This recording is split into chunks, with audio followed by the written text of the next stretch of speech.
What is up, ones? This is Awesome Freshman here, and welcome to another video of room number 9. And another time I have, well, time to do something, which is nice. But anyways, as you can tell YouTube, since I'm going to talk to you guys first, yeah, as you can see from the dialogue down below, well, maybe you can't see it exactly, but well, let's just say Seiji and yeah, they're gonna do stuff soon. Specifically Seiji, he's gonna do all the he's gonna be doing a whole lot this episode.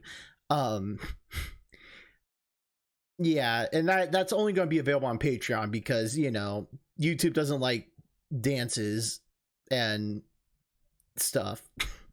Anyways, you know, it's just not that thing, unfortunately. But again, if you want to check that out, Patreon link is in the description down below. $1 a month gives you full access to all the scenes, as well as the previous scenes that couldn't be shown on YouTube for reasons.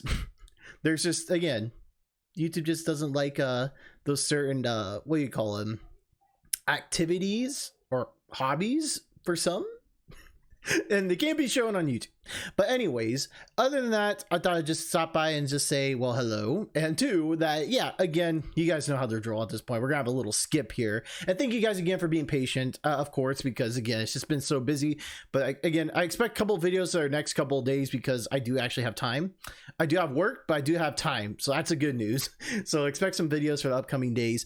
And yeah, because I'm like doing closing shifts, and that means I go to work a little later, so I do have time during the day to make some videos, which is nice. And I have a Friday off, so expect a video on that day for sure.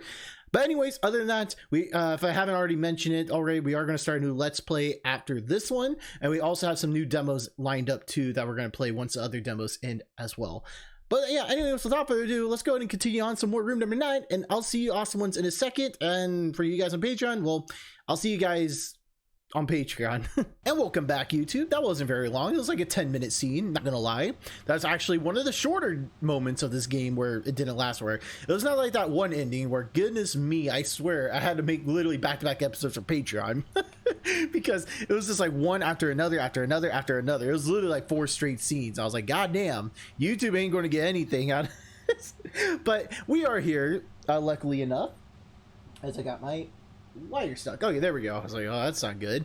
But yeah, anyways, pretty much all you missed was a solo show, and yeah, Seiji did all the work. But I mean, you probably, if you do remember, I know it's like a while ago since the last episode, but yeah, the last episode, pretty much Seiji had to just give himself a, you know, a hand workout, if you know what I mean, and all he had to do was just do that, and that's that, with a couple add-ons, to say the least, just to make it more interesting, some would say. But anyways, I wiped my eyes with the back of my hand and sat down on the edge of the bed with my back to Seiji. I could sense Seiji come closer to me, and I was a little scared when I noticed he was still aroused. I was scared that he'd pick up on my own lust, and I couldn't be able to stop myself. That part was especially weird, since we just done the deed yesterday. Surely Seiji knew how that would turn out. His breaths were lurid, and I felt like he could hear my heart pounding.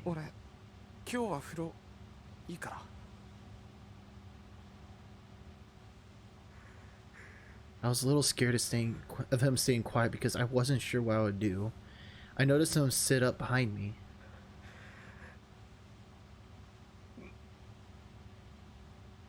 He let out a lascivious sigh. I guess he must have taken out the tree plug. I don't know if that's a thing, but then I heard the ka-thunk of items hitting the tray. I couldn't hear his footsteps when he got off the bed. He was barefoot and was walking on carpet, so there wasn't much of a sound. The only sound I did hear was the exchange chamber's door opening. When he came out of the chamber, he disappeared into the bathroom. I dragged myself out of bed and tried to figure out what to do with the dirty towel. It was smeared with maple syrup dotted with black hairs, and I figured we probably didn't need to turn it in and ended up just shoving it into the laundry bin along with the sheets. Same difference, right? Once I replaced the maple syrup and maple syrup sheets with new ones, the room felt crisp and classy again and did wonders for my mood. Of course, that feeling was an illusory one. Seiji's smaller trees would likely take a few months to fully grow back, and my tree was still a little tall today. But my underwear felt disgusting from all the maple syrup, so I figured I could just change some clothes, get it over with while Seiji was in the bathroom.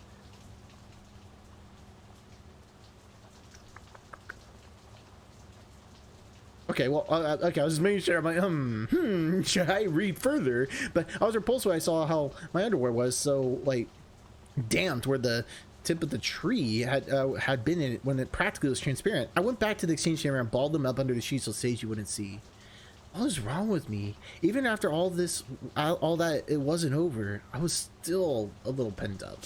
I crawled into bed to try to escape from it all. Despite the state of my tree, I didn't want to, you know, see if it was fully grown in the slightest. I just wanted to sleep and forget everything. I wanted everything that happened in this room to be a bad dream. But I really just wanted to think about literally anything else. I closed my eyes tightly and tried to my damnedest to try out the current me out of existence. And we're on the 9th day. We are 2 days away from escaping. Well, maybe.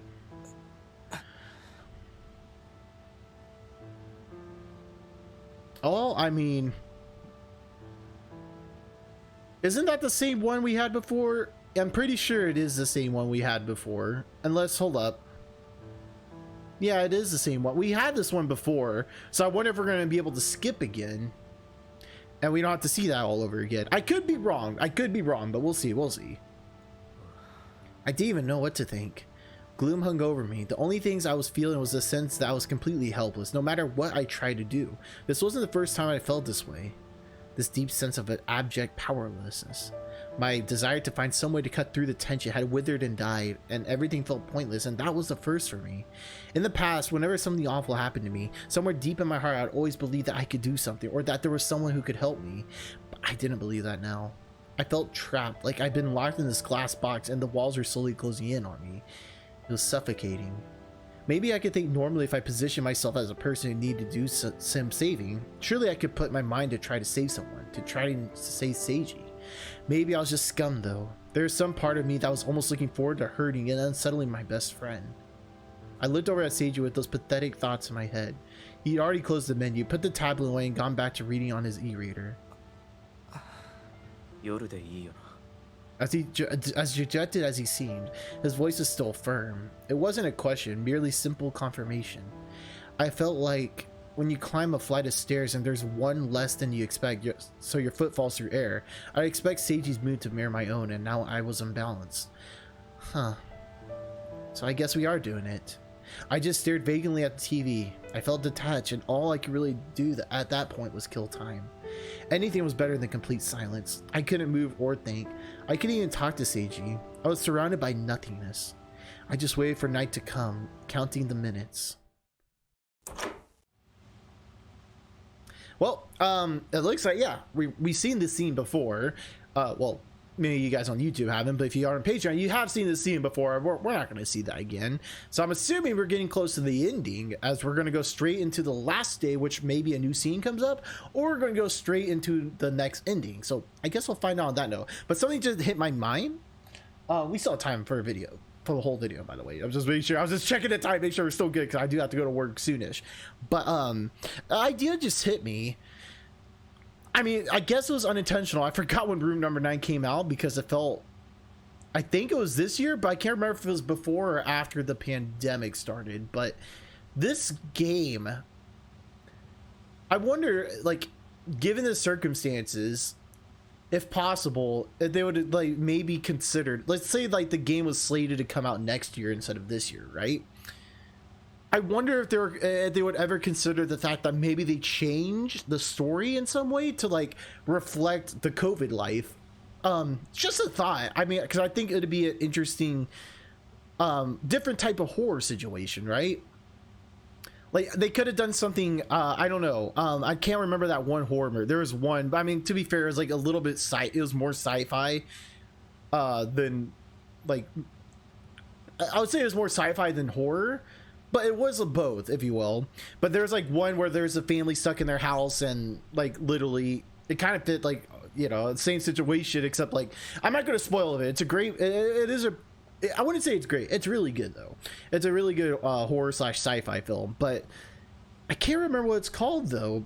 But it is a low budget one. But I wonder if they would consider doing the same thing in this game, in the sense of like somehow them being locked maybe in a hotel room, but let's say the hotel room was controlled by again, give it the same idea, just give it a different type of scenario. They go on vacation and then lockdown happens and they're not able to leave and they're only can stay in that room. However, the sad news of the situation is that the place they chose to stay at is like a scientific one as well, or like controlled by higher ups. I know a lot of you guys have like a theory that again, that this could be connected in some way to No Thank You, in the sense like maybe the gangs or like the Yakuza or like have some type of control in this. But I would love the fact more if it was like government controlled type of way, kind of like actually a Belko experiment. It feels kind of like Belko experiment the same way, where they controlled like every room and had it on lockdown, because not only there's COVID and such and they want to keep everyone locked down, but also because now this is a perfect time for them to do testing. I think that'd been an interesting plot. But that's one of those things where it's like, again, this game was made like I think years ago and it came out in Japan, and then obviously later on it got translated to English, so it was probably never possible. But I was always I've never going through this like not too long ago, like the couple episodes ago, and I was thinking to myself like, this would be perfect like if they switched the plot in some way in like the context of the situation revolving around COVID. What do you guys think of that? Let me know in the comments down below. I think that would have been really interesting if they done something like that. Obviously it can be predictable, but I think it's like a cool horror element they can, and if they could like expand it better than like how Belko Experiment did. Belko Experiment had a cool idea, it just wasn't, it was fun, it was still good at best. I would say it's not good, it's really fun, but it could have been better as a movie in general. But anyways, let me know what you guys think, as we're gonna skip through and I'll see you awesome ones in a second. Well, hello again, YouTube. So it did stop during that scene of the last task, but it was pretty much the same thing. It's just the dialogue was a bit different. Just to give you guys a quick idea of exactly what happened. Pretty much it was just a different feeling going into it this time around compared to the previous times. Just like Daichi just felt nothingness about it, pretty much. Like he felt like he was like an he felt like, let's just say Autobot. Autobots are good. He just felt like he was like, I guess he was in an autopilot, if you will. He was just doing it, and he even said like he felt like he was an expert about the whole thing. And it was just like very nonchalant. And at the same time, like looking at Seiji just felt like, you know, he was also an autopilot and just like taking it, kind of like the last ending, if you will. But now we're here and I'm curious to see what's different about it, as this is all technically new, I guess, but we'll see. I left the bathroom in a stupor. Everything felt so distant, like some kind of surreal dream. The room's tablet was laying abandoned on one of the chairs. I knew I should probably just make sure we got our points, but I had no motivation to even consider it. I was sure we got them anyway. Both of us were doing exactly what we were told to do, but every time I checked our score, it made me feel even more helpless. It reminded me that they were watching us and laughing. I couldn't escape the feeling of their eyes all over me. Was escape even a possibility? Surely they'd just follow us forever even if we got out. I turned off the lights and crawled into bed. I wasn't tired at all, so I just curled into a tiny ball. There was a dull ache running between my belly and my crotch. That ache must have meant that my tree was just full on growing for quite a while now. I could only guess, but it must have started in the middle of the giving Seiji that item. I didn't even notice until he opened his mouth at the end. But for some reason, my heart was fluttering in my chest too. It didn't make any sense. Why was I feeling like this? Why didn't I feel any guilt or anxiety? Like, why was I just feeling agitated and detached at the same time? Nothing about it made any sense. I kind of wanted to just play with the tree, but it wasn't a very strong desire. I just sort of wanted to see to relieve my discomfort. I'm sure you won't be surprised to hear I didn't, but it wasn't because I didn't need it bad enough. God fucking damn it. I pulled into a tighter ball and pulled the sheets over my head. It was insanity. The whole situation was driving the two of us out of our minds. But even knowing that didn't even do a thing to shake what I was feeling. It just felt like a heavy stone was sitting on top of my head, slowly crushing me to death.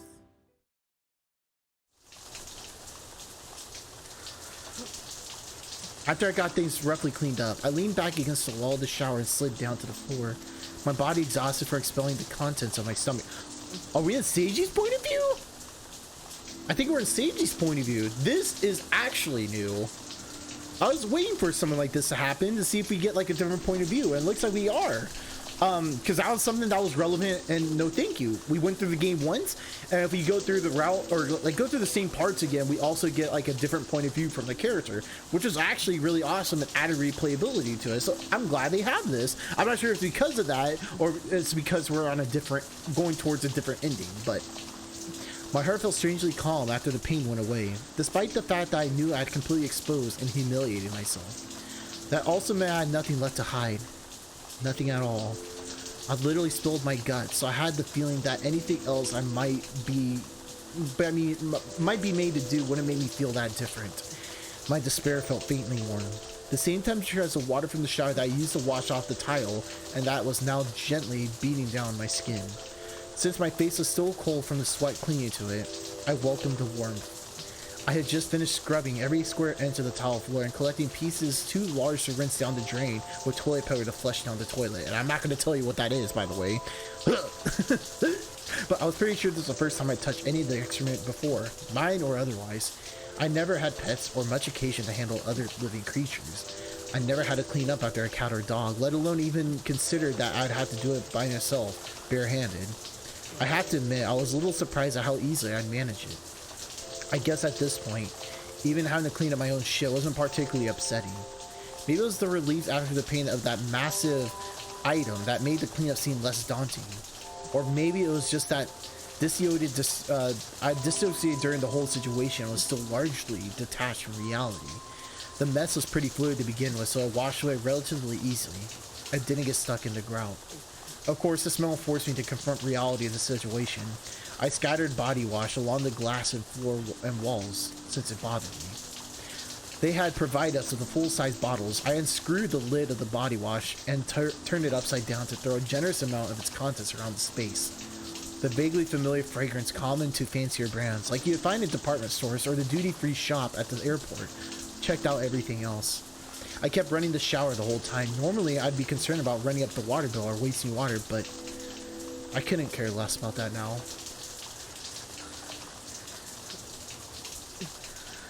I sighed, spilled from my lips, and echoed through the bathroom. It had sickeningly sweet quality to it that only served to heighten my despair. I felt an inch deep within me. It was the only thing I could think about. My stomach felt hot and tingly, and my tree appeared to be so excited it was on the verge of climax. My other branches were hard too, aching to be touched. It felt nothing like the reaction they had just cold water or friction from my shirt. Those were just involuntary reactions. This is more like nerves themselves had become overstimulated and swollen. But beyond that, there was an inexplicable feeling of confusion deep in the pit of my stomach, waiting patiently for any kind of stimulation. No, it wasn't just anything I was yearning for. I could feel my insides squirming pathetically, desperate to be filled and pounded aggressively. I had no doubt that the fluid had been tainted with something. What I was experiencing wasn't just a physiological reaction, but ultimately what did it matter if I had been drugged? Knowing the cause wasn't going to change a damn thing about the situation I was in. My more immediate concerns about the impulses I was feeling. I had an intolerable urge to smoke, but it wasn't nicotine withdrawal. I just wanted to hide from the shame in the cloud of smoke. There was only one thing to do. It just so happened to be the same thing those bastards wanted me to do. There wasn't any reason to hesitate anymore. The time for shame was long past and my pride was already thoroughly broken. Oh, of course, I had some tiny shred of pride left, but my sense of reason was begging me to give up and abandon it already. I still had tomorrow to think about it. Things are only going to get worse from here. And I just couldn't get Daichi's face out of my mind. The look of pain in his eyes I couldn't do anything about. We're far beyond the point of no return, and I'm the one who had to give the final push. But what other choice did I have? What choice do I have now? I searched around the room for something I could use. I spied the plug and jelly lying in the corner of the shower stall. I slowly reached the items and picked up both of them. My heart was full of darkness, but I couldn't stand the ache I felt any longer. And I actually think this is a perfect place to stop by that, because it looks like we're going to have to go straight to Patreon on this next episode. But I did hope you enjoyed this episode. No, thank you if you did. I said no, thank you, didn't I?